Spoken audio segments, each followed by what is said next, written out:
मंसूर खान दिन भर की खबरों में सबसे पहले डालते नजर आज के मुख्य समाचारों पर। जिले भर में मनाया जाएगा अगस्त क्रांति सप्ताह। 9 से 15 अगस्त तक होंगे विभिन्न आयोजन। कोरोना महामारी के दौरान किए गए सामाजिक कार्यों की भाजपा ने तैयार की ई-बुक आज भी लॉन्चिंग। 9 अगस्त को सीटू से जुड़े संगठन देंगे गिरफ्तारी। गांव गंगागढ़ में आबकारी टीम ने दी दबिश, पुलिस ने बनाया चक्रव्यूह तो पकड़ में आए आरोपी। अब खबरें विस्तार से। राष्ट्रपिता महात्मा गांधी की 150वीं जयंती वर्ष के आयोजनों की श्रृंखला में 9 से 15 अगस्त तक अगस्त क्रांति सप्ताह का आयोजन किया जाएगा, जिसका आगाज जिले भर में रविवार से शुरू होगा। कलेक्टर जाकिर हुसैन ने अगस्त क्रांति सप्ताह के आयोजन की तैयारियों को लेकर वीडियो कॉन्फ्रेंस के जरिए उपखंड अधिकारियों को दिशा निर्देशित देते हुए सप्ताह में आयोजित होने वाले कार्यक्रमों को लेकर तैयारियों की समीक्षा की। कलेक्टर ने बताया कि 9 अगस्त को जिला एवं ब्लॉक स्तर पर स्वतंत्रता सेनानियों की मूर्ति के पास 150 पौधों का रोपण कर गांधी वाटिका का निर्माण और पौधारोपण स्थल पर सोशल डिस्टेंसिंग की पालना करते हुए उच्च शिक्षा एवं शिक्षा विभाग के सहयोग से आचार्य अथवा व्याख्याता स्तर के इतिहास शिक्षक को मुख्य वक्ता के रूप में शामिल करते हुए भारत छोड़ो आंदोलन विचार गोष्ठी का आयोजन किया जाएगा। जिला स्तरीय कार्यक्रम कलेक्ट्रेट परिसर में सुबह 7 बजे आयोजित होगा। कलेक्टर ने बताया कि जिला स्तरीय कार्यक्रम का प्रभारी उपखंड अधिकारी और सहायक प्रभारी मुख्य जिला शिक्षा अधिकारी और सहायक वन संरक्षक को बनाया गया है। वहीं ब्लॉक स्तरीय कार्यक्रम का प्रभारी अधिकारी संबंधित उपखंड अधिकारी और सहायक प्रभारी मुख्य ब्लॉक शिक्षा अधिकारी को बनाया गया है। राष्ट्रपिता महात्मा गांधी की 150वीं जयंती वर्ष के तहत 9 से 15 अगस्त तक अगस्त क्रांति सप्ताह मनाया जाएगा। इसके तहत विभिन्न कार्यक्रम होंगे। जिला स्तरीय कार्यक्रम के लिए उपखंड अधिकारी कपिल यादव को प्रभारी अधिकारी बनाया गया है। इसके तहत पहले दिन सुबह 7 बजे कलेक्ट्रेट स्थित मुख्य पार्क में पौधारोपण किया जाएगा और गोष्ठी होगी।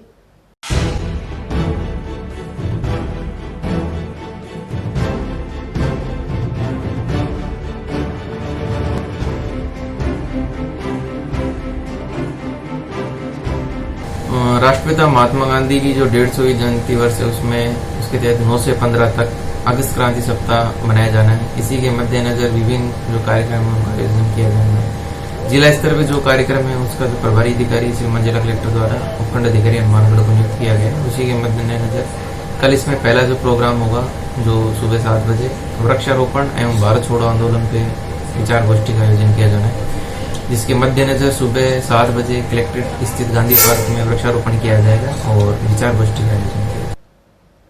कोरोना महामारी के दौरान भाजपा सरकार ने एक सामाजिक कार्य के रूप में काम किया। प्रधानमंत्री नरेंद्र मोदी के आह्वान पर सेवा ही संगठन है के आह्वान से समूचे प्रदेश में कोरोना महामारी के तहत सेवा करने वालों के लिए ई-बुक तैयार करवाई गई है। यह जानकारी भाजपा जिलाध्यक्ष बलवीर बिश्नोई ने दी। उन्होंने बताया कि प्रदेश के सभी जिलों में ई-बुक तैयार करवाई गई है। इस दौरान शनिवार को ई-बुक की लॉन्चिंग पूरे प्रदेश में एक साथ की गई। इस मौके पर पूर्व मंत्री डॉक्टर राम प्रताप, पूर्व विधायक अभिषेक मटोरिया, पूर्व जिलाध्यक्ष काशीराम गोदारा आदि मौजूद थे।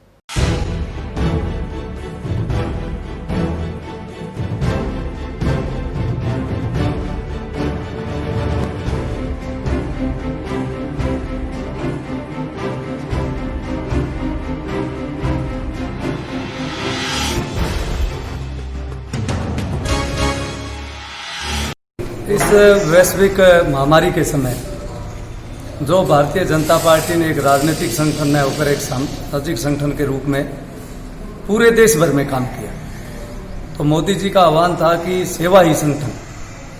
इसी के तहत आज पूरे प्रदेश में, राजस्थान प्रदेश में 44 संगठन की दृष्टि से जिले हैं और 44 के 44 जिलों की जो हमने कोरोना के समय जो जनता की सेवा की, कोरोना वॉरियर्स का सम्मान किया, चाहे फेस मास्क बांटने की बात हो, चाहे जरूरतमंद को भोजन की बात हो, चाहे श्रमिकों को गंतव्य तक पहुंचाने की बात हो, चाहे सैनिटाइज की, जो भी हमने काम किए वो काम एक ई-बुक तैयार की गई और आज इस ई-बुक का पूरे राजस्थान में एक साथ इसका लॉन्च हो रहा है। किसान, मजदूर और श्रमिकों की विभिन्न समस्याओं को लेकर देशव्यापी आह्वान के तहत सीटू से जुड़े संगठन रविवार को गिरफ्तारियां देंगे। यह फैसला शनिवार को जंक्शन स्थित लाल चौक पर हुई बैठक में लिया गया। देशव्यापी आंदोलन के तहत रविवार को देश भर के तमाम किसान संगठन, मजदूर संगठन और श्रमिक संगठन गिरफ्तारियां देंगे। इसी के तहत हनुमानगढ़ में भी सीटू से जुड़े तमाम संगठन गिरफ्तारियां देंगे। तैयारियों को लेकर शनिवार को जंक्शन के लाल चौक कार्यालय में बैठक हुई। इसमें सभी संगठनों के पदाधिकारियों ने हिस्सा लिया। वक्ताओं ने कहा कि श्रम कानूनों में संशोधन, मनरेगा कार्य में दिन बढ़ाने, किसानों को उनकी उपज का पूरा मूल्य देने, फसल बीमा क्लेम, प्राकृतिक आपदा से मुआवजे सहित विभिन्न सवालों को लेकर यह आंदोलन किया जा रहा है। इसके तहत रविवार सुबह धान मंडी में मजदूर एकत्रित होंगे और उसके बाद गिरफ्तारियां दी जाएंगी। 9 अगस्त को जो देशव्यापी आंदोलन है तमाम मजदूर संगठनों का, किसान संगठनों का, खेतिहर मजदूरों का, उसको लेकर हनुमानगढ़ में भी कल गिरफ्तारियां दी जाएगी। हनुमानगढ़ की जंक्शन की धान मंडी में पूरे जिले का ये कार्यक्रम है, अलग अलग जगह होंगे और यहाँ नरेगा के रोजगार के अंदर जो दिन बढ़ाने का, वेतन बढ़ाने का सवाल है, मजदूरों के जो श्रम कानूनों में जो संशोधन किया जा रहा है मजदूर विरोधी, उसका विरोध है। किसानों को MRP देने का सवाल है, फसल बीमा देने का सवाल है और जो प्राकृतिक आपदा है उसके अंदर उनको मुआवजा देने का सवाल है। किसानों की कर्जा मुक्ति का सवाल है। जो 15 करोड़ से ज़्यादा शिक्षित युवा हैं उनको रोजगार देने का सवाल है। रेलवे, बीमा, ये तमाम जो निजीकरण सरकार कर रही है इसके विरोध में कि इन तमाम चीज़ों को निजीकरण रोका जाए और इसी बात को लेकर कल पूरे देश के अंदर करीब 300 से ज़्यादा मजदूर किसान संगठनों का ये कार्यक्रम है, हनुमानगढ़ में भी लागू करेंगे और कल अपने गिरफ्तारियां देंगे। हथकढ़ बनाने की बात आते ही सबसे पहले जिस गांव का नाम आता है वह गंगागढ़। इस गांव में हथकढ़ की गंगा बहती है और हैरानी की बात यह कि शराब का धंधा करने वाले लोग हमेशा पुलिस को चकमा देकर फरार हो जाते हैं, लेकिन इस बार पुलिस ने ऐसा व्यू रचना बनाई जिसमें आरोपियों को भी पकड़ा और भट्टियां भी नष्ट कर दी। देखिए ये रिपोर्ट।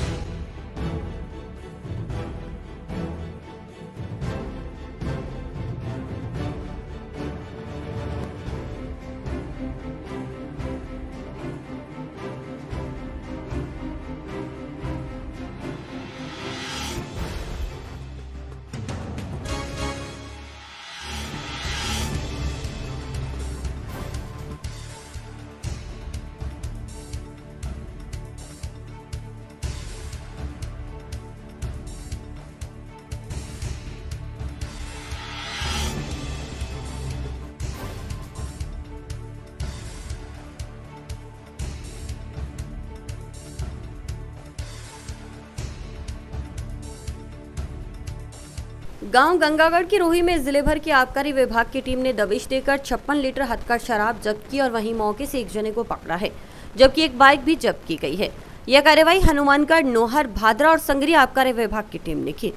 इस संयुक्त कार्रवाई में दलीप पुत्र फूलचंद गंगागढ़ को गिरफ्तार किया गया।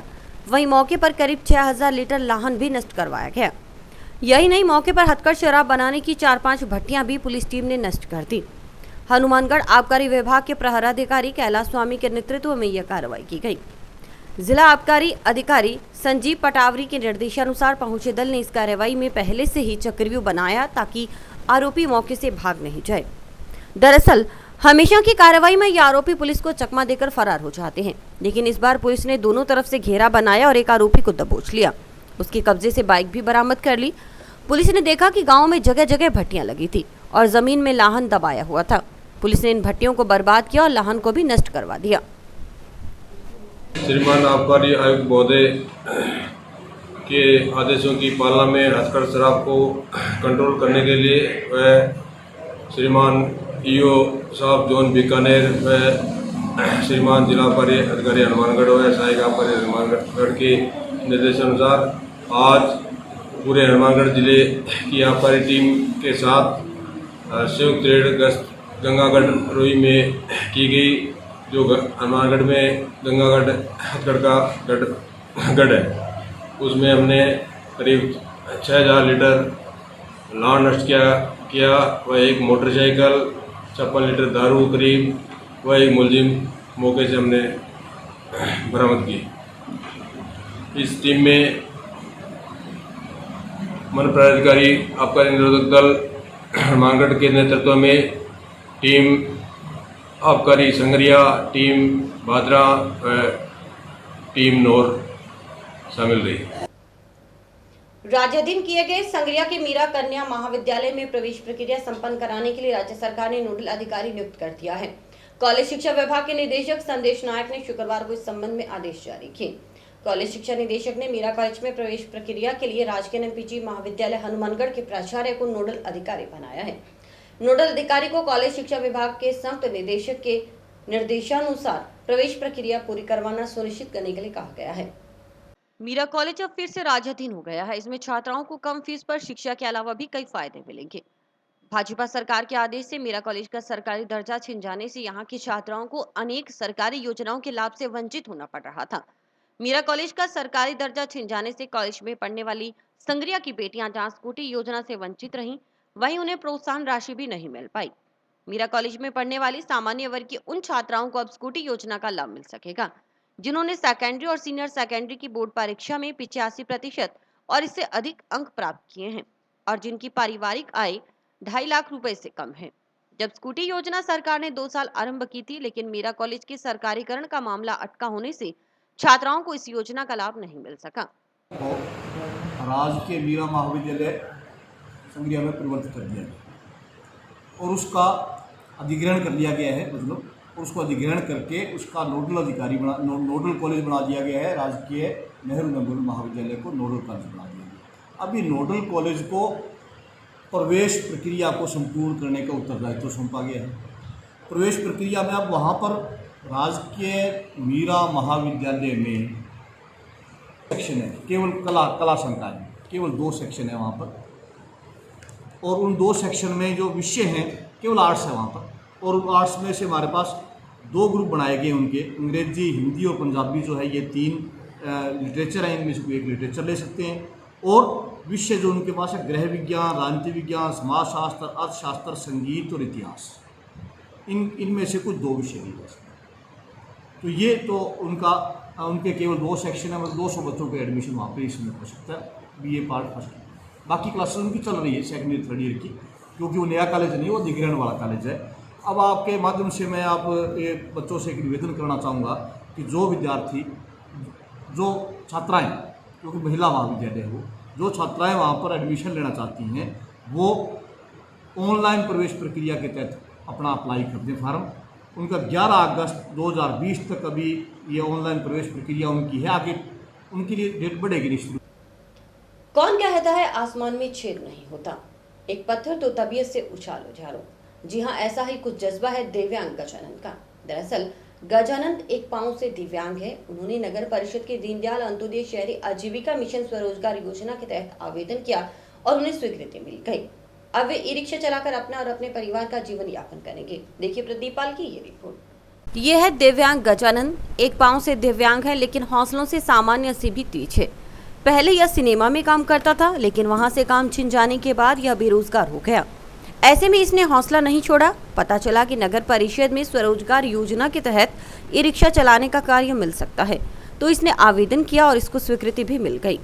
खास बात यह है कि यह कड़ी धूप में ही नगर परिषद कार्यालय आया और कार्यालय के बाहर से अपना आवेदन जमा करवाया। सुनिए क्या बोला गजानंद। गजानंद मोदी, मैं मोची मार्केट पुलिस थाने के पीछे से आया हूँ और मैं विकलांग हूँ और मेरे को 25 साल हो गए। मेरे पास कोई धंधा नहीं है, मकान भी मेरा गिरा हुआ है, इसलिए काम करने के लिए मैं ई रिक्शा की फरियाद लेके यहाँ नगर पालिका आया। तो मैंने सुबह सिंह जी को फ़ोन किया, तो सुबह सिंह जी खुद बाहर आके उन्होंने मेरे डॉक्यूमेंट्स लिए और मेरे से जो साइन कराने थे कंप्लीट करा के और वो ले गए और उन्होंने मेरी फरियाद सुनी। हर बार मैं जब भी उनको फ़ोन करता हूँ वो बाहर आके मेरा काम कर देते हैं। राशन की टाइम किट भी वो मेरे को बाहर ही दे के जाते थे। आधार कार्ड भी उन्होंने मेरा खुद ने बनवा के दिया, राशन कार्ड भी उन्होंने बना के दिए।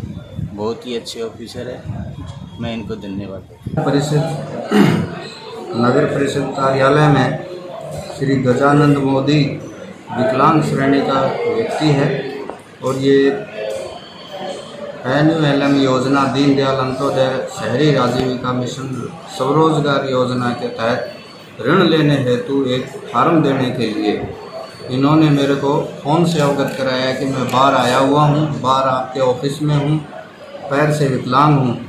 तो मैं स्वयं जा कर के इनका ये आवेदन पत्र प्राप्त किया और इसको देखा कि वास्तव में ये ई रिक्शा चला सकता है, क्योंकि एक पैर से ही विकलांग है और फिजिकल इसका सही है। पशु चारा ढुलाई ट्रक यूनियन की बैठक शनिवार को टाउन ट्रक यूनियन में हुई। बैठक में पुलिस व परिवहन विभाग द्वारा अवैध वसूली करने पर नाराजगी जताई गई। इस दौरान सदस्यों ने निर्णय लिया कि रविवार को अवैध वसूली के विरोध में चक्काजाम कर विरोध प्रदर्शन किया जाएगा।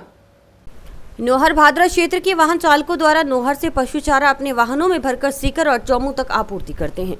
इस दौरान रास्ते में मिलने वाले पुलिसकर्मी और परिवहन विभाग के अधिकारियों द्वारा वाहन चालकों से अवैध वसूली की जाती है। ऐसे में वाहन चालकों की आर्थिक हालत खराब हो चुकी है। वहीं वाहन चालकों का कहना है कि लॉकडाउन के चलते काम धंधे वैसे भी मंदे हैं। वहीं पुलिस और परिवहन विभाग के अधिकारी वाहन चालकों से अवैध वसूली करते हैं। इससे स्थिति और भी दयनीय हो गई है। वाहन चालकों ने बताया कि इस संबंध में परिवहन मंत्री को भी अवगत करवाया जा चुका है, मगर अभी तक कोई समाधान नहीं हो पाया। अब वाहन चालक आर पार की लड़ाई के मूड में है। बेंगलोर बादरा ट्रक यूनियन आया और मीटिंग रखी है टाउन के अंदर। हमारा ट्रक चाले जयपुर चौमू टूरी ले गए और हमारे जगह ट्रैक्टर ट्रॉली चलाने लग रहे हैं। बहुत बड़ी समस्या अपने जा मैं 200 कुंटल वजन लेके जाने लग रहे हैं। ओवरलोड बंग लागू कोनी, हाइट बंग लागू कोनी, टोल टैक्स बंग लागू कोनी, कोई फिटनेस, कोई बीमा, कोई चीज़ बंग लागू कोनी। ये गवर्नमेंट ने सालाना कोई लाख देवे, कोई 1.5 लाख रुपया देवे। 12 महीनों हमारा कागज आते हैं। आज हमारी ऑपरेशन हो रही है, हमारे फिटनेस कराने का पैसा कोनी। जब भी मैं जावा हमारे प्रशासन परेशान करे। तूड़ी की गाड़ी दिख आदमी ने सिर्फ पैसा चाहिए, चाहे वो होमगार्ड ही क्यों ना हो। इतना ज़्यादा प्रशासन में परेशान हो जाए। आज मैं टाउन रखी है मीटिंग। अब मैं सोमवार में आवागा और सोमवार में प्रशासन हमारी मांग रखागा कि हमारा आज ये समस्या, हमारी समस्या दूर करो। नहीं तो साहब गाड़ियाँ खड़ी है, मैं जाए खड़ी कर देना, मैं हमारा कोई और ही ले लागा साहब। मैं आज हर गाड़ी ऊपर लोन है, ब्याज हमारे लगन लग रही है। किन्ने करने ऑपरेटर के ना आपका घर का पैसा कोनी, सब आपको ब्याज काम चला रहा है। भैया ले जाके खड़ी कर देगा तो हमारा डिस्काउंट लाओ छूटे को मारो 12 महीनों में हम कागज का पैसा देवा। कोई लाख देवा, कोई 1.5 लाख देवा। जिस अगर गाड़ी बड़ी है वो ज़्यादा पैसा दे, वो छोटी है वो छोटा दे। वो लेकिन हमारा ऐसा बंद होगा साहब करंट के लिए कटे जावा हमारी कोई सुनाई को नहीं। आज ट्राली है, ट्राली कितनी है 220 कुंटल वजन लेके जयपुर जान लग रही है। जबकि ट्राली गाली खोल सके वजन बैठ नेतू गाना तो मान को हाइट की अगर इतनी निकलेगी तो वो जो हाइट होगी वो मान को हर चीज लागू है। ओवरलोड वाहनों पर बिना रॉयल्टी और निर्माण सामग्री बिल के परिवहन पर रोक लगाने की मांग को लेकर ट्रक ऑपरेटरों ने परिवहन विभाग आयुक्त को मांग पत्र शनिवार को भेजा है। क्षेत्र के ट्रक ऑपरेटरों ने पिछले दिनों अंडरलोड लदान का निर्णय लिया था। साथ ही परिवहन विभाग से बाहर से आने वाले ओवरलोडेड वाहनों पर कार्रवाई करने की मांग की थी। हनुमानगढ़ जिला ट्रक ऑपरेटर एसोसिएशन अध्यक्ष जुगल किशोर राठी ने बताया कि राजस्थान में क्षमता से 2 गुना ओवरलोड का लदान हो रहा है, लेकिन अधिकारी इसकी अनदेखी कर रहे हैं। कुछ माह पहले ब्यूरो ने जयपुर में ऐसा प्रकरण पेश किया जो विचाराधीन है। ट्रांसपोर्ट का व्यवसाय करीब करीब खत्म हो चुका है, इसकी कोई भी सीमा नहीं रही। आने वाले समय में ये एक ऐसा गंभीर रूप ले सकता है जिसकी कल्पना भी नहीं की जा सकती। उन्होंने कहा कि परिवहन विभाग की ओर से 700-800 किलोमीटर तक ओवरलोड दौड़ रहे वाहनों पर अंकुश नहीं लगाया जा रहा। इस कारण बेखौफ ओवरलोड लदान किया जा रहा है। सर्वोच्च न्यायालय की ओर से पूरे भारत में क्षमता से अधिक ओवरलोड लदान नहीं किए जाने का फैसला सुनाया गया है, लेकिन राजस्थान में इस फैसले की धज्जियां उड़ाई जा रही हैं। तारीख 28 से जिला ट्रक ऑपरेटर एसोसिएशन हनुमानगढ़ की ओर से ओवरलोड के खिलाफ अभियान चलाया जा रहा है। उसमें बहुत ही बड़ी सफलता मिल रही है। लगभग हनुमानगढ़ जिला अंडरलोड हो गया है। और मैं एक आपके चैनल के माध्यम से बताना चाहूँगा कि नौहर डीटीओ ऑफिस जो है वो हमारी मदद नहीं कर रहा है। मैं आपके चैनल के माध्यम से परिवहन आयुक्त को ये कहना चाहूँगा कि उनको दिशा निर्देश देकर ओवरलोड वाहनों के खिलाफ कार्रवाई करने के लिए आदेश फरमावें। वैसे हनुमानगढ़ जो डीटीओ ऑफिस है वो हमारी मदद कर रहा है, इसमें कोई शक नहीं है। डीटीओ साहब का बहुत सहयोग है और मैं उनको धन्यवाद देना चाहूँगा, लेकिन नौ डीटीओ की तरफ से हमें सहयोग नहीं मिल रहा। राजस्थान में मार्बल, बजरी, ग्रिट, सीमेंट, नमक सहित अन्य सामग्री का क्षमता से अधिक वाहनों में ओवरलोड लदान हो रहा है। इससे राज्य सरकार को 1 माह में करोड़ों रुपयों के राजस्व का चूना लग रहा है। खनन विभाग को इतने रेवेन्यू को नुकसान हो रहा है जिसकी कल्पना तक नहीं की जा सकती। नगर परिषद उपसभापति व यूनियन सदस्य अनिल खिच्चर ने बताया कि चूरू जिले के लोडसर और रणधीसर से भवन निर्माण सामग्री, जबकि बीकानेर, कौलायत और देशनोक से हनुमानगढ़ जिले में बजरी आ रही है। ओवरलोड वाहन चलने से भाड़े जो अब कोविड-19 की वजह से ये जो धंधा है, ये जो उद्योग है, ये लगभग ख़त्म हो चुका है। डिमांड नहीं है, डिमांड नहीं होने की वजह से सप्लाई नहीं है, सप्लाई नहीं होगी तो भाड़े नहीं है, इसकी वजह से ये धंधा ख़त्म हो रहा है। लेकिन अब जो ओवरलोड वाहन आ रहे हैं, जो बीकानेर से बजरी आ रही है, रणधीसर से और लोडसर से जो वजन आ रहा था, जो पासिंग गाड़ियाँ हैं 30 टन 31 टन पास करती है, उसमें 100 टन वजन आ रहा है, और वो भी बिना रॉयल्टी और बिल के आ रहा है, जिससे दुर्घटना का भय भी बना रहता है। 2 नंबर का काम भी होता है, अवैध धंधा भी हो रहा है। और जो यहाँ के लोकल ट्रक है, उनकी इतनी हैसियत नहीं है वो 100 टन डाल के लाए। यदि वो 100 टन डाल के लाएंगे तो बीकानेर वाले निकलने नहीं देंगे। राजकीय सीनियर सेकेंडरी स्कूल जंक्शन की प्रधानाचार्य सुनीता यादव की भतीजी दीक्षा का यूपीएस परीक्षा में 342वां रैंक आने पर भारतीय फुटबॉल क्लब ने कार्यक्रम रखा। प्रधानाचार्य की ओर से मिठाइयां वितरित की गई। क्लब के राजेंद्र भारतीय ने बताया कि जब भी वे हनुमानगढ़ आएंगे तो उनका स्वागत किया जाएगा।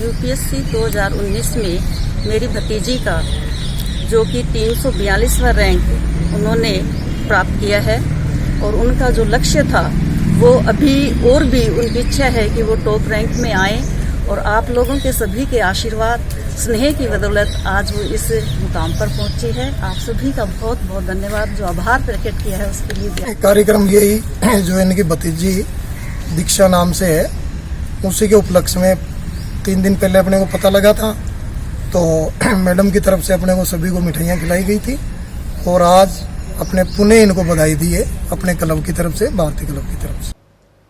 गांव मेहरवाला के सरकारी स्कूल के पास बने खेल ग्राउंड को गांव के युवाओं ने गोद लिया है। इस मौके पर ग्राउंड में 20 पौधे लगाए गए। इसके बाद सरपंच से खेल मैदान को गोद लेने की अनुमति युवाओं को दे दी। सरपंच ने युवाओं को आश्वासन दिया कि राज्य सरकार ने जितना भी बजट ग्राउंड के लिए आएगा उसे उपलब्ध करवाया जाएगा। गांव के युवा विभिन्न खेलों की तैयारी गांव में रहकर ही कर सकें, इसके लिए ग्रामीण युवाओं ने बीड़ा उठाया है। गांव के विक्रम आचार्य, मुकेश आचार्य, सुमिल गिला, सुखजीत सिंह, गुरचरण सिंह आदि ने खेल ग्राउंड को गोद लिया है। ग्रामीण विक्रम आचार्य ने बताया कि खेल मैदान के अंदर साफ सफाई की गई। इसी के साथ ग्राउंड में 200 मीटर का ट्रैक भी बनाया जाएगा ताकि खिलाड़ियों को कोई परेशानी न हो। आज मेहरवाला के राजकीय विद्यालय के समीप जो खेल ग्राउंड है उसको हमने गोद लिया। गोद लेने में हमारे भाई विक्रम आचार्य, मुकेश चालिया, सुमित गिल्ला, सुखजीत सिंह ओलख और गुरचरण सिंह जी खालसा, हमने सबसे पहले ग्राउंड के अंदर लगभग 20 पौधे लगाए, और उसके बाद सरपंच महोदय से निवेदन किया कि हम गांव के अंदर ये जो खेल ग्राउंड है इसे गोद लेना चाहते हैं, और उन्होंने अनुमति दे दी। और सरपंच साहब ने आश्वासन दिया कि राज्य की सरकार की ओर से जितना भी बजट ग्राउंड के लिए आएगा हम आपको देंगे। और हमने कहा कि हम इस ग्राउंड के अंदर साफ सफाई का कार्य करेंगे, इसके अंदर ट्रैक बनाएंगे 200 मीटर का, और जितने भी गांव की युवा पीढ़ी है, चाहे लड़का है चाहे लड़की है, हमारे भाई बहन है, वो युवा पीढ़ी आकर खेलों के लिए प्रोत्साहित हो सके, इसके लिए हमने ये जिम्मेवारी उठाई है। आम आदमी पार्टी की बैठक शुक्रवार को टाउन स्थित पार्टी कार्यालय में हुई। जिला संयोजक सुरेंद्र बेनीवाल ने कहा कि दिल्ली में आम आदमी पार्टी की सरकार सभी वर्गों के विकास के लिए समान रूप से कार्य कर रही है। मुख्यमंत्री अरविंद केजरीवाल ने जो वादे दिल्ली की जनता से किए थे उन सभी को पूरा किया। बेनीवाल ने कहा कि हम सभी को आमजन के बीच जाकर दिल्ली सरकार की ओर से किए जा रहे अभूतपूर्व विकास के बारे में जानकारी देनी चाहिए ताकि आमजन का जुड़ाव पार्टी से हो। बैठक में जिला कार्यकारिणी का विस्तार करते हुए दुनीराम लूणा को सचिव, हंसराज बाना को विधानसभा अध्यक्ष नोहर, सुरेंद्र कुमार को पीलीबंगा विधानसभा अध्यक्ष, सोहनलाल व राजकुमार को विधानसभा उपाध्यक्ष पीलीबंगा, विमला मोदी को महिला विंग जिलाध्यक्ष नियुक्त किया गया। आम आदमी पार्टी की बैठक हुई। उस बैठक में श्री सुरेंद्र बेनीवाल जी ने मुझे महिला विंग जिला अध्यक्ष चुना, और मैं उनका और सभी का बहुत बहुत धन्यवाद कहूँगी।